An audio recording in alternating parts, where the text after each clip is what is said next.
So let's talk about iodine, what it's good for. Iodine is a trace mineral. A trace mineral is something you need in very tiny trace amounts, okay? Usually in micrograms. But iodine is so important for your body. Let's start with the thyroid. What does iodine do for your thyroid? Well, the majority of iodine is located in the thyroid gland. Why? Because you need iodine to make the thyroid hormones. When we're talking about T4 or T3, we're really talking about the number of iodine molecules that are attached to this protein hormone. And so what happens is when the thyroid makes T4, that's not the active form, that's the inactive form. You have about 80% of that T4 being converted to T3, the active form of the thyroid hormone, through the liver, and 20% of this conversion happening through the kidneys, okay? So T3 is the active form, T4 is the inactive form. And you also need selenium for this conversion as well. And so without iodine, wow, your metabolism suffers. Pretty much every single symptom relating to your metabolism. So if you have a slow metabolism, it can affect your hair, your nails, your skin, your mood. You can have a buildup of cholesterol. You can start gaining weight all over your body. So there could be many, many problems, including nodules on the thyroid itself from an iodine deficiency. All right, number 2, iodine is essential in protecting you against excessive amounts of estrogen. And so if you're estrogen dominant, you have too much estrogen, you're going to need a little more iodine to counter that excess amount. I'll give you one example, fibrocystic breast, okay, where you're having these little nodules in the breast. The most powerful remedy to get rid of those is sea kelp. Iodine will counter that so fast. Same thing with ovarian cyst. Iodine is a great remedy because these cysts are occurring because you have too much estrogen. So we need iodine to counter this effect. And so as we know, too much estrogen can lead to cancer, especially of the breast, the ovary, the uterus, and even the prostate. So iodine is essential to help decrease the risk of cancer in those areas. Also, when you're pregnant, you get this surge of estrogen, and this is one of the reasons why many women end up with a thyroid problem, a hypothyroid condition, if they don't have enough iodine when they're pregnant. Same thing goes with birth control pills, hormone replacement therapy, eating non-organic food where you're getting a lot of pesticides that mimic estrogen. That can increase your estrogen too. Or if you're consuming a lot of soy products or soy milk, you can get too much estrogen, and if you don't have iodine, that could be a problem. All right, number 3, your cognitive function, especially in a growing infant, and if that mother is deficient in iodine while she's carrying the child or she's lactating, that child is going to end up with a lower IQ. Their intelligence is not going to be where it should be.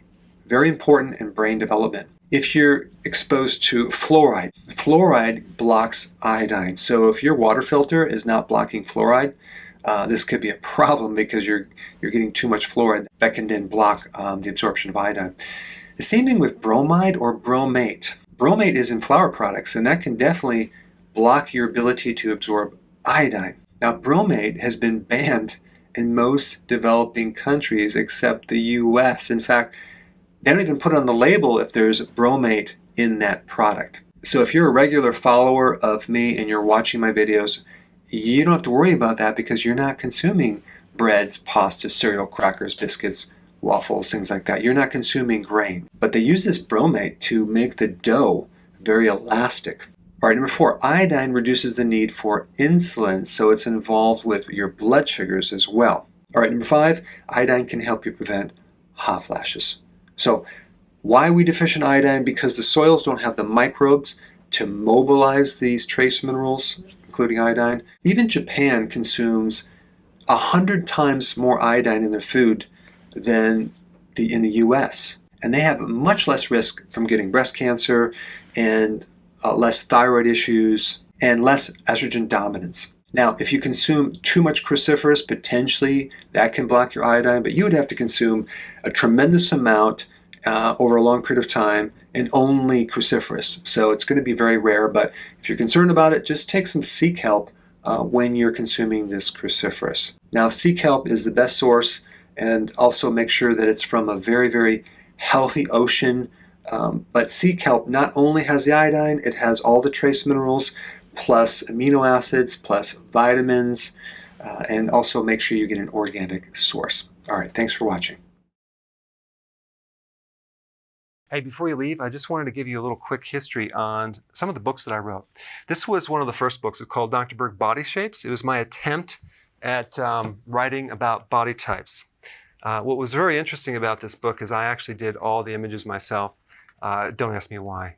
They look actually not quite as professional as some of the images that I have in the new book. But anyway, this is my first attempt right here called Dr. Berg's Body Shape Diets. And then I wrote a book more extensive called The 7 Principles of Fat Burning. I don't even have a copy anymore, actually, because it's outdated. The next book, I put about 1,000 hours into this one right here called The New Body Type Guide. Major updates on the body types. I put a lot of energy into this.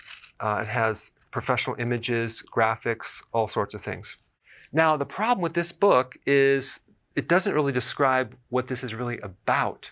Body types are only a small portion of what's in this book.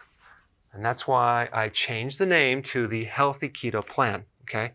If you happen to have this book, you don't really need this book because there's only very, very minor updates. But if you don't have this, you need to get this one right here. This book goes into every single detail that you would ever want to know about. It goes into the 7 principles of fat burning. It goes into hormones, the body types, the basic keto plan. It goes into intermittent fasting. I talk about the 10 fat burning triggers and blockers and fat burning strategies with a lot of details in every single chapter. I go into body issues that interfere with losing weight.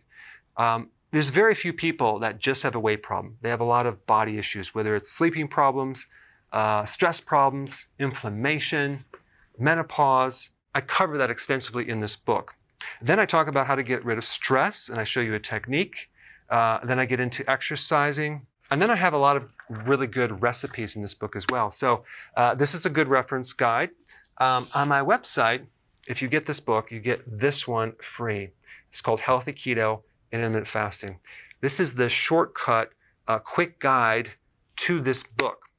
And the reason I created this book is to have you, within 45 minutes, learn how to do keto, okay, in intermittent fasting, exactly what you need to do. Then you can fill in the blanks with this book right here. So right now I'm doing a special. If you get this book, you get this one totally free, or you can go to Amazon and get these individually. So I just want to clarify the difference between this book and this updated one right here. If you don't have this, you need to get this right here. That way you can get the exact correct information to do it healthily.